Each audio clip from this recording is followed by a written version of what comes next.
Nithyanandam Paramasukadam Kevalam Yanamurtim Dvandvatitam Gaganasadrusham Tattvamasyadilaksham Ekam Nityam Vimalamachalam Sarvadi Sakshibhutam Bhavatitam Trigunarahitam Satgurum Tam Namami. Nithyanandam, welcome to another Nithyananda Leelas. I'm your host, Ma Nithya Nithyananda, and today my lovely guest is Sri Balanetra from Los Angeles. And your name again means, this is a great name. Means eternally blissful and all-knowing like Shiva. So that's the name that Swamiji has given him. And you were also one of the first to get the Jettas, which Swamiji actually called him out in an IA to congratulate him and give him a big hug for the Shiva Jettas he's wearing. Yeah, that was a really memorable moment. You were saying you were blissed out for a week from that hug. Yeah, I was actually. This is when he was doing a muscle memory process, and like I was already blissed out, and I was giggling. And when he gave me this kind of rajaksha, I went back to my line and I sat down, still giggling. And then all of a sudden, my mahant, she calls me, points me out, and I'm like, oh, I'm in trouble. And then, anyways, I go up and I'm waiting in line, like perceivingly about to get scolded.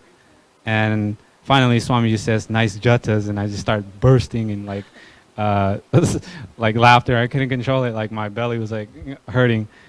But anyways, he tied my hair with another one of these, and I got a huge hug from that. That was like one of the best moments.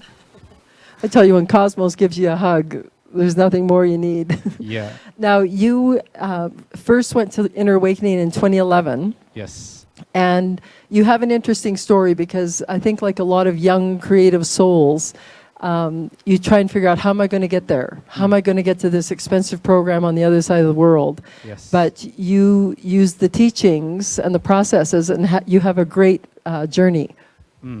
Well, so I ended up using more of the process in 2014 for May Varanasi, and that's when he, first had Inner Awakening of Varanasi, talking about how it was like super powerful, and it was super powerful. So I had the intention to go. Like I started in February trying to like make money, started partnering up with like different business partners, asking people for money, and nothing worked out. And I just gave up. So the cognitions that came up for me was, oh, God hates me, Swamiji doesn't want me there, Kala Bhairava doesn't want me there, they probably banned me from Varanasi from some other lifetime. All those nonsense, right? But to me, that at the time, it felt real, and I just I gave up.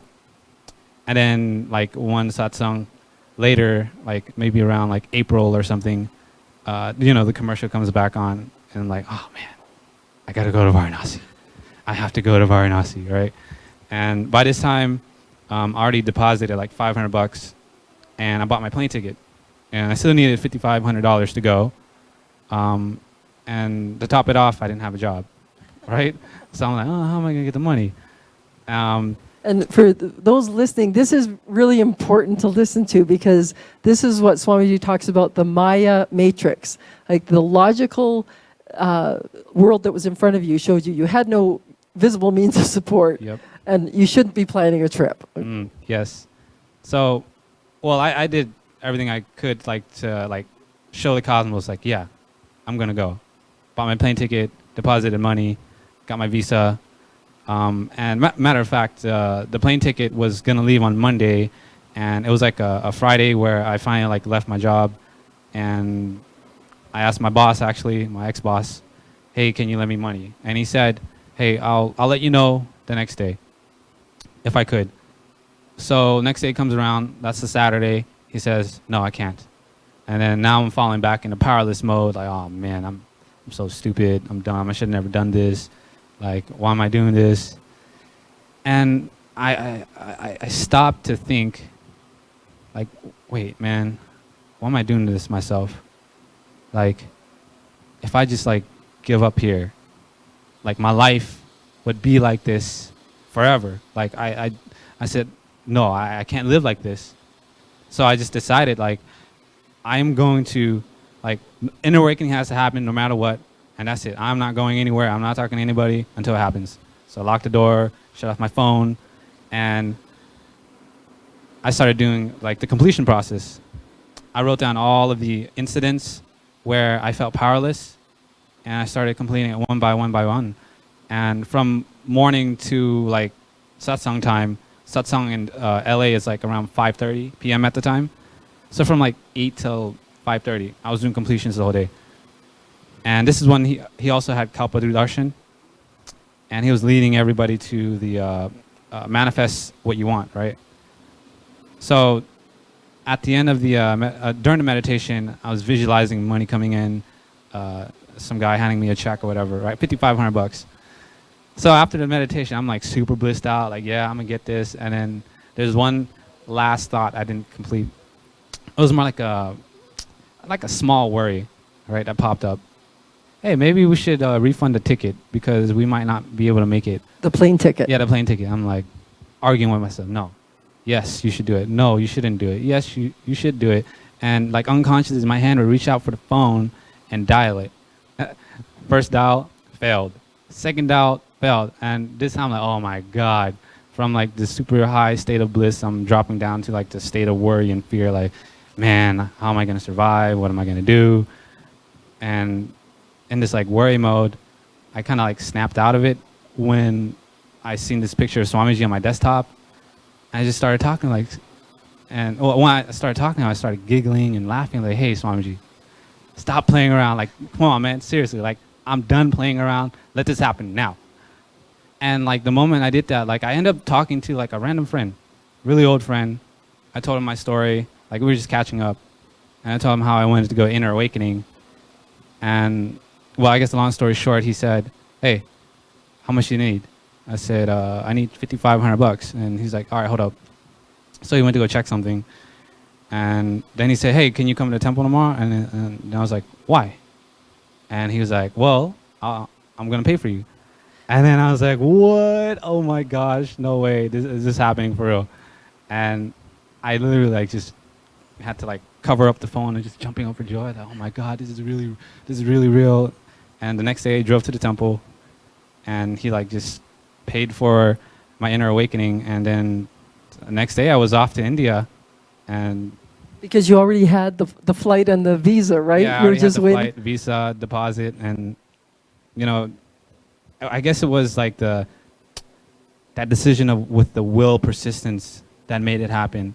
Like before, it was the will arrogance, where you know, giving up, like I don't care if life doesn't want me to have it, like then I don't care. Or you know, back then I was in like the SDHD, and when I started dropping them one by one and saw Swamiji's feet, these things like miracles started happening, and you know, life is constant miracle. And when I came back from inner awakening, I got a job immediately.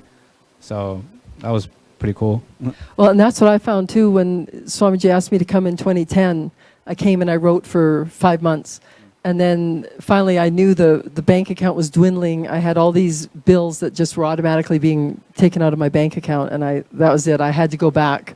But as soon as I got back, I used to do life histories for abused kids. So it was a government contract through foster care. And as soon as I got back, a friend said, come stay with me. So the room and board was handled. And I phoned the government and I said, you wouldn't have any contracts, would you? And they said, we've been waiting for you to come back. We've got 18 contracts. So, and I picked them up. The writing just flew out of me and money was direct deposited into my bank within weeks. Wow. So what people don't understand is if you're doing what the cosmos wants you to do, it takes care of all this other messy stuff. Like yes. These are irrelevant details. You just have to have that, like you say, persistence and know that it's like when you said that's so profound when you said, I can't live this way anymore. Yes. And that's the key is, are you going to allow your life to be, what's the famous quote, a life of quiet desperation? Yeah, exactly. You know, I knew I had something inside of me that, you know, had to manifest, like my full potential. And I knew Swamiji was like the only one who could like give that to me. And he has caused like many miracles for me, whether it be money or family, healing of like my family relationship. It's really like amazing how he has caused like the healing between me and my mom. And I think there was a saying where I heard from one of the Sri Mahants, do his work, he'll take care of like everything around you, right? And back at in LA, I'm a priest, a pujari, and help take care of the deities, which is like the best thing ever. I didn't notice how much my life changed back at home. When I came back, when I started to like bring more awareness into my house, I noticed that my mom and my sisters, they started to like communicate, like, thinking, hey mom, I got some food for you. And I'm like, she never does that. Like, whoa. And my other little sister like, hey mom, you want to go out with me? I'm like, what?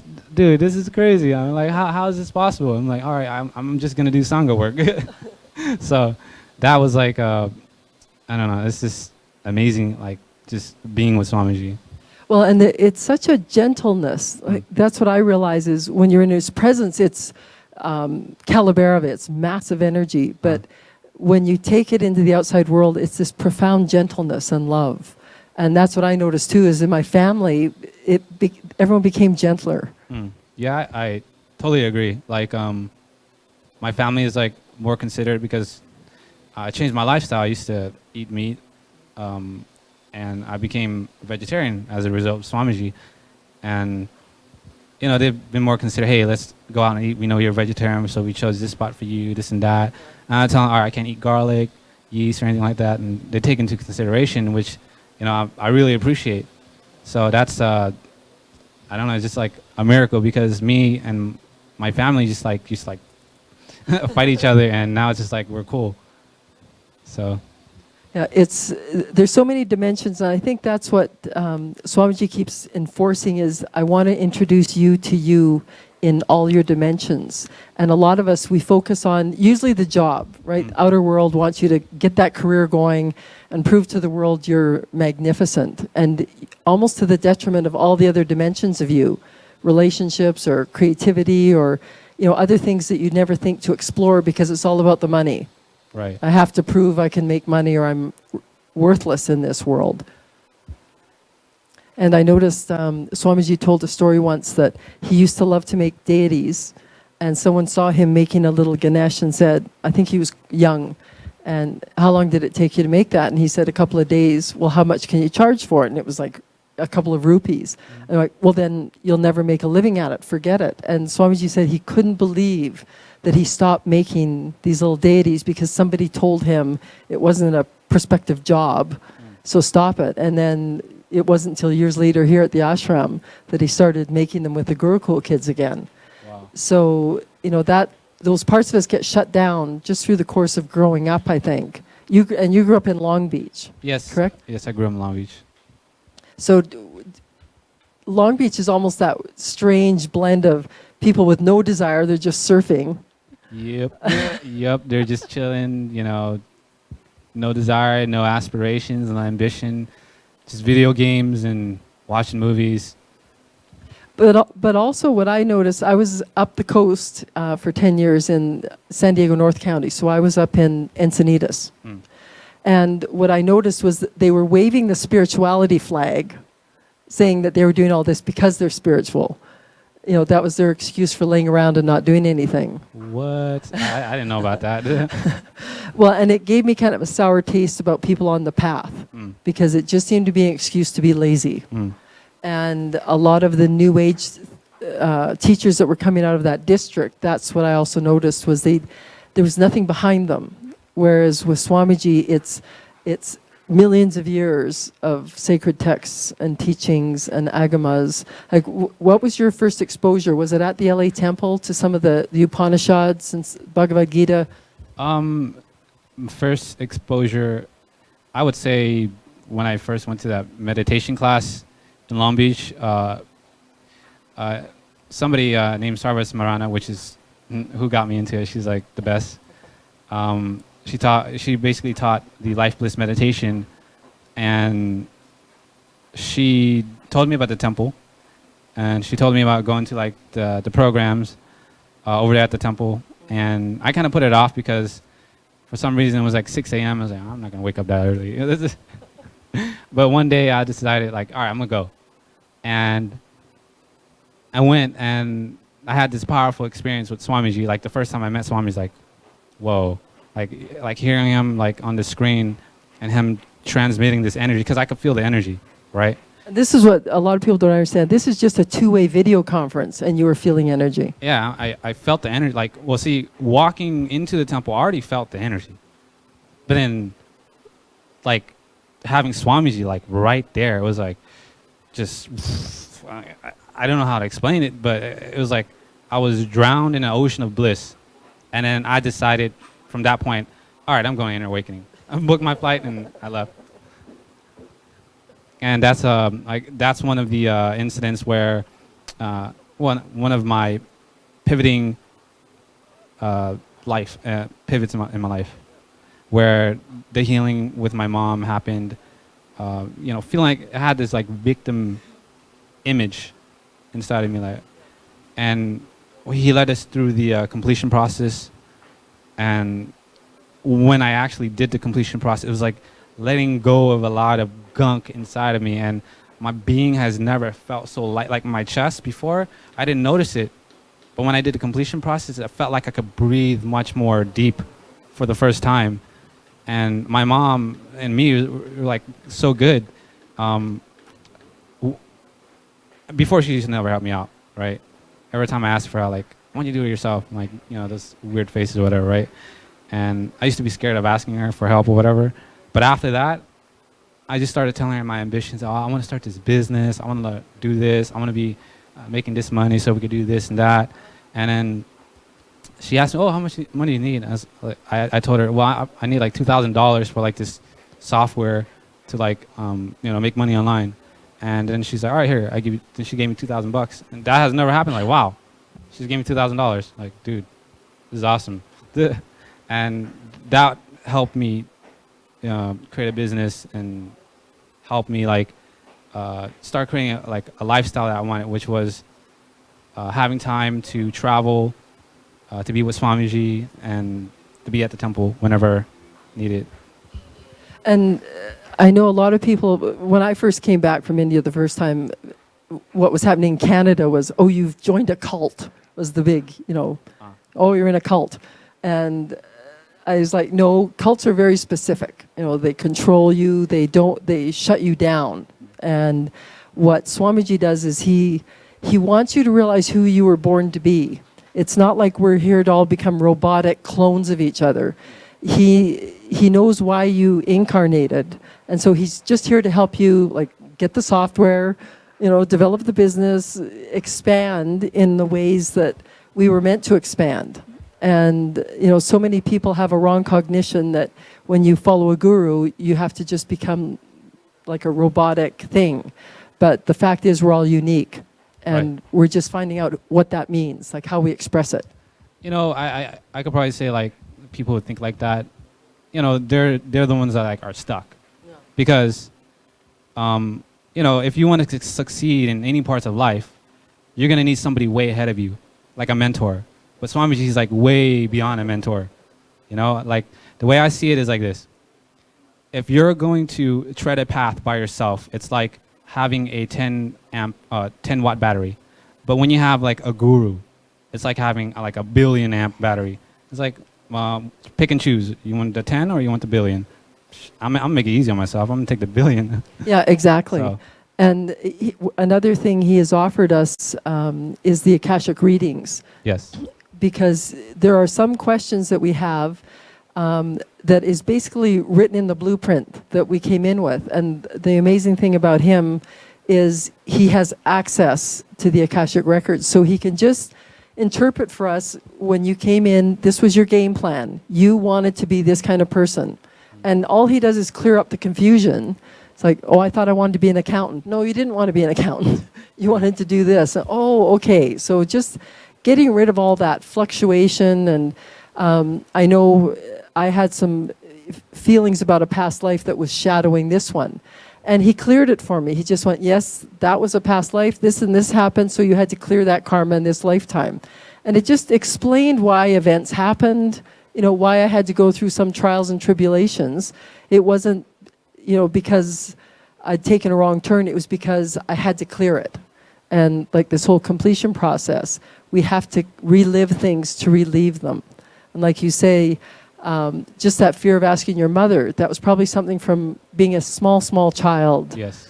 And it haunts you. You end up growing up with that same cognition that you're not allowed to ask for anything. Yeah. Kind of like those type of cognitions, like it'll create doubts for you. Like, I don't know if I should do it. Maybe it won't happen. That's self-doubt, right? And then it'll evolve to like, I don't deserve like money, or I don't deserve inner awakening. That's like self-hatred. And then self-denial would be like, oh, miracles happen for everybody. Inner awakening happens for everybody. Everybody gets more money except me. That's self-denial. That's like one of the worst positions to be in. And I guess what I say is you need a big dose of completion. And people in the Sangha are here to help. And I realize now why he's trained us to do this completion process, because talk about a surefire fix-all. He's been teaching amazing things all along, but I think what he finally unearthed was, why isn't this holding? Why isn't this holding? And it was because there was a root pattern in each of us that wouldn't allow it. Right. He came in saying, I'm not here to tell you I'm God. I'm here to tell you you are God. And yet 99% of us were going, oh, no, I'm not. Yeah, that's a big I don't deserve it. I'm useless.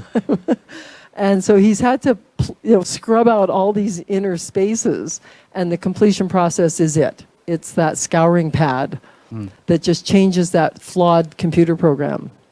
It's like a virus removal, or, like how he says in the big acid wash.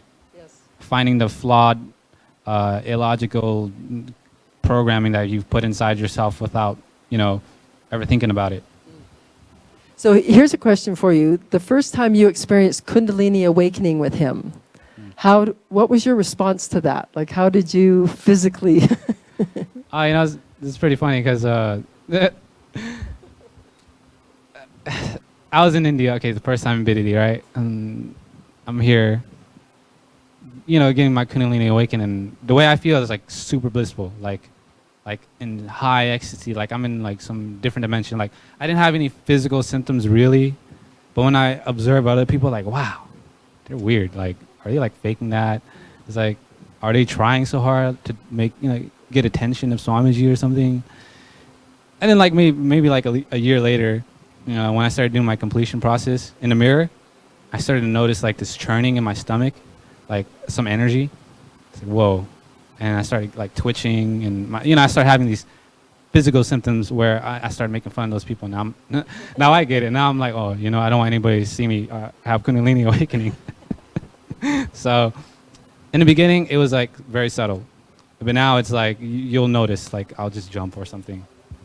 Yeah, the levitation can be part of the Kundalini awakening. Like there are several ways that bodies react. Yes. Some are like an immovable mountain, they say, and others levitate right off the ground. So yes.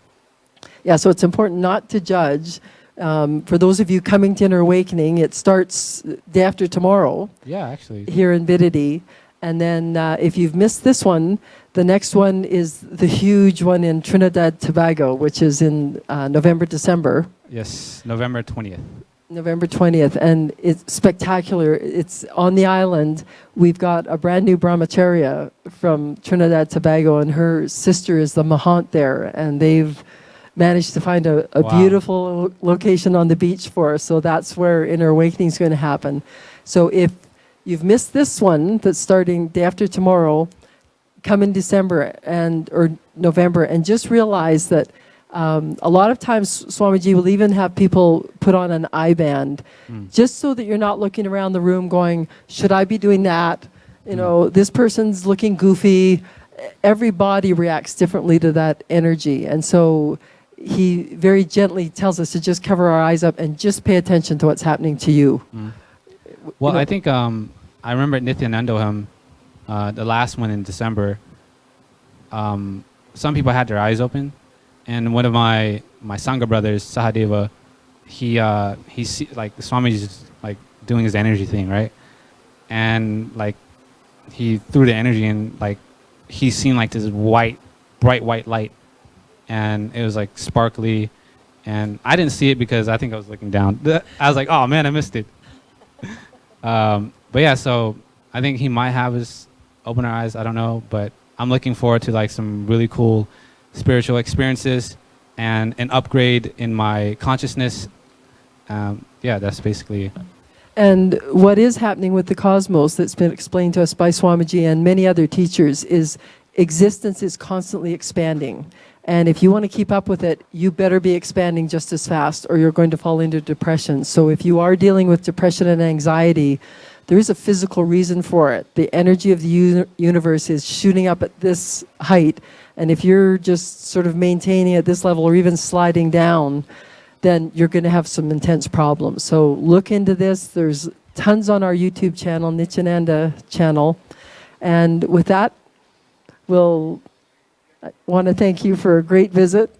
Another nice angle on what's happening here. And we'll close with the Purna mantra. Om Purnamada Purnamidam Purna Purnamudachyate Purnasya Purnamadaya Purnameva Vashishyate. Om Shanti Shanti Shanti Hari Om Tat Sat Sarvam Satguru Padukar Paramastu. Om Nithyanandam